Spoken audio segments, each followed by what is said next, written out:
आखिर माजरा क्या है? मामी क्यों इस तरह का बर्ताव कर रही है? प्रदीप जितना सोचता उतना ही उलझ कर रह जाता। मामा चुप थे या जानबूझकर अनजान थे, कहा नहीं जा सकता। रात खाना खाने के बाद प्रदीप बिस्तर पर लेटा तो मामी ने आवाज़ दी। मामी पेटीकोट पहने नहा रही थी। वह उठकर गया तो चौंक गया। बाबू, तुम इस बार श्यामपुर आओगे तो हम तुम्हें आलू पूरी खिलाएंगे। छोटी मामी की यह बात प्रदीप के दिल को छू गई।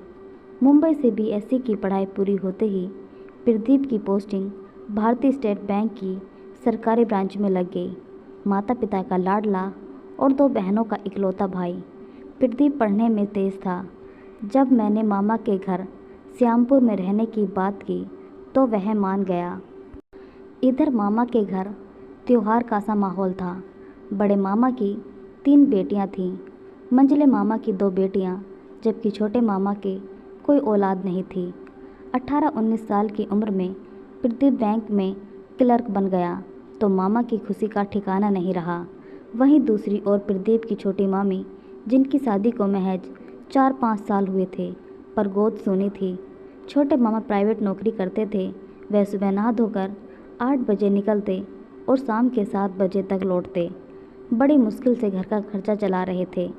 ऐसी सूरत में जब प्रदीप के सरकारी ब्रांच में नौकरी लगी तो सब खुशी से भर उठे। बाबू को तुम्हारे पास भेज रहे हैं, कमरा दिलवा देना। प्रदीप की माँ ने अपने छोटे भाई से गुजारिश की।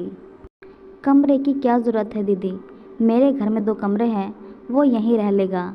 ठीक है, इसी बहाने 2 वक्त घर का खाना खा लेगा और तुम्हारी निगरानी में भी रहेगा। दोनों भाई बहनों की बातें सुनकर प्रदीप खुश हो गया। माँ का दिया सामान और ज़रूरत की चीज़ें लेकर दोपहर 3 बजे का चला प्रदीप शाम 8 बजे तक मामा के घर पहुँच गया। यहाँ से बस, टैक्सी, ट्रेन सारी सुविधाएं हैं। मुश्किल से 1 घंटा लगता है। कल सुबह चलकर तुम्हारी ज्वाइनिंग करवा देंगे। छोटे मामा खुशी से चहकते हुए बोले। दूसरे दिन मामा के साथ सरकारी ब्रांच जाकर ज्वाइनिंग तो ले ली, पर प्रदीप को शुरू में बहुत दिक्कतों का सामना करना पड़ा था। ऑफिस के माहौल के अनुसार उसके पास ढंग के कपड़े और कुछ ज़रूरी सामान भी पास नहीं थी। अरे एक दिन छुट्टी कर लेते हैं, सकरी बाजार देख लेंगे। छोटे मामा प्रदीप की समस्या का समाधान करते हुए बोल उठे। 2-3 दिन में सब कुछ सामान्य हो गया। सुबह 8:30 बजे घर छोड़ता तो प्रदीप की मामी हल्का नाश्ता कराकर उसे टिफ़िन दे देती। वह शाम के 7 बजे तक लौट आता था। उस दिन रविवार था, प्रदीप की छुट्टी थी, पर मामा रोज की तरह काम पर गए हुए थे। सुबह का निकला प्रदीप दोपहर 11 बजे घर लौटा था। मामी खाना बना चुकी थी और प्रदीप के आने का इंतज़ार कर रही थी। आओ जल्दी खाना खा लो, फेरे बाद में लेना। मामी के कहने में मजाक था।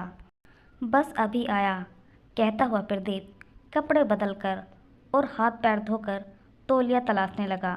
तुम्हारे सारे गंदे कपड़े धोकर सूखने के लिए डाल दिए हैं, मामी खाना परोसते हुए बोली। प्रदीप बैठा ही था कि उसकी मामी पर निगाह गई। वह चौंक गया। साड़ी और ब्लाउज में मामी का पूरा जिस्म दिख रहा था, खासकर दोनों उभार। मामी ने बजाय शर्माने के चोट कर दी। क्यों रे, क्या देख रहा है? देखना है तो ठीक से देखना। अब प्रदीप को अजीब सा महसूस होने लगा। उसने किसी तरह खाना खाया और बाहर निकल गया। उसे मामी का बर्ताव समझ में नहीं आ रहा था।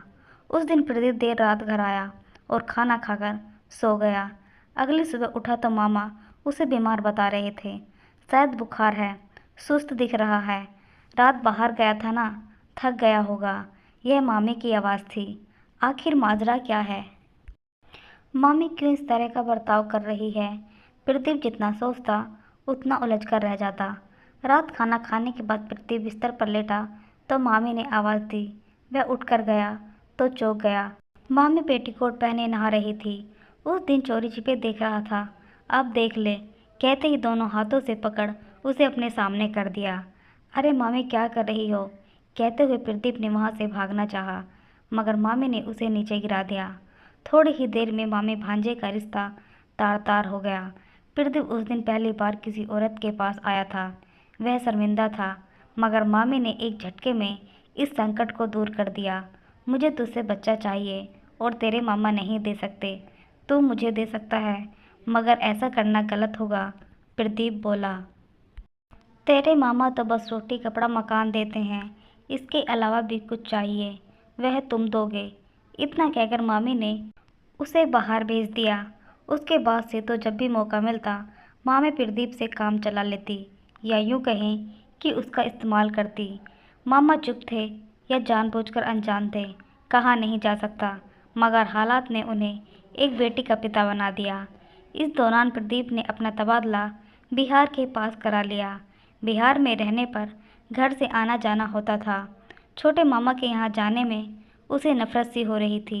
दूसरी ओर मामी एकदम सामान्य थी, पहले की तरह हंसमुख और बिंदास।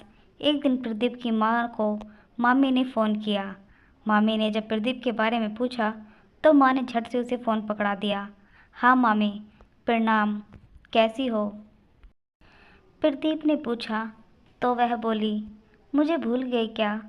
छोटी ठीक है? प्रदीप ने पूछा तो मामी बोली, बिल्कुल ठीक है। अब की बार आओगे तो उसे भी देख लेना। अब की बार तुम्हें आलू वड़ा खिलाएंगे, तुम्हें खूब पसंद है ना? उसने हाँ कहते हुए फ़ोन काट दिया। इधर प्रदीप की माँ जब छोटी मामी का बखान कर रही थी तो वह मामी को याद कर रहा था, जिन्होंने उसका आलू वड़ा की तरह इस्तेमाल किया और फिर कचरे की तरह कूड़ेदान में फेंक दिया। औरत का यह रूप उसे अंदर ही अंदर खाए जा रहा था। मामी को बच्चा चाहिए था तो गोद ले सकती थी या सरोगेट, मगर इस तरह इससे आगे वह सोच न सका। माँ चाय लेकर आई तो वह चाय पीने लगा, मगर उसका ध्यान मामी के घिनौने काम पर था। उसे चाय का स्वाद कसैला लग रहा था।